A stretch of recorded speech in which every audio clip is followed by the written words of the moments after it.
Peter Bryan here representing the Students' Union of University College Cork, and I'd just like to thank Alan on behalf of them for inviting us. I think it's important that the job scenario for them was certainly illustrated. With your permission, I just have a question and two very quick rapid fire points. The question is relating to the job scenario. We have a 25% youth unemployment, and we have 75,000 graduates currently on the dole at the end of 2008.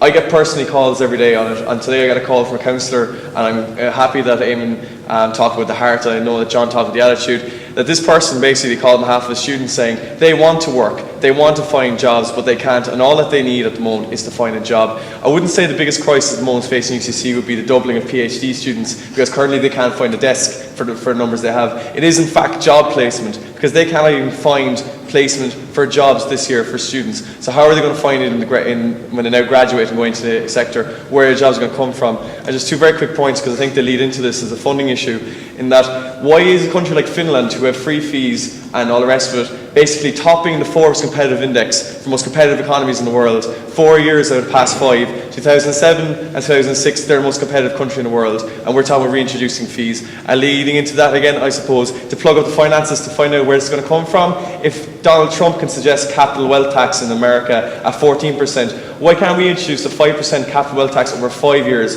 that the CSO have costs would generate 16.8 billion out of that? And to clarify, I know this whole thing about, yes, the higher earners pay higher taxes. That's not true. Proportionally, they pay 0 to 36% of their entire income in tax. So that, I think, is a fair argument to make, that they should be brought up to the 41% like the rest of us. Thank you very much. The issue of Finland is very interesting one. Well done for bringing it up. Finland was one of those economies that actually reinvented itself, 10, 15 years ago. An economy which was very much dependent on basic natural resources, but mainly forest products, which really were low added value products, and were internationally traded, but were certainly not part of the knowledge economy, and lost out to trade barriers and high cost of production. So in moving more towards a technology-based economy, they succeeded very much in creating a new future for the economy. But they planned on investing in education and in R&D, and created a vision for themselves and follow that. So I think we're all in agreement, we're working in that direction, it should be. On the capital gains tax, well, I don't think we can sustain 5% capital gains tax, but what I was advocating earlier on was certainly as a short-term measure, look to bring down the rate over the next 12 months and try to reinvigorate the economy.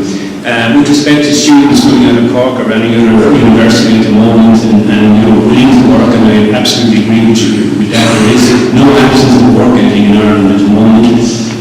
Why are people losing their jobs? They're losing their jobs for a number of reasons. Firstly, there's a fall off in demand. Secondly, companies don't have enough credit to keep them going, so they're shedding jobs. And the third reason is lack of competitiveness. So unless we address those issues in terms of demand, we're talking about getting this economy moving again. In terms of credit, we've already talked about freeing up the banking sector.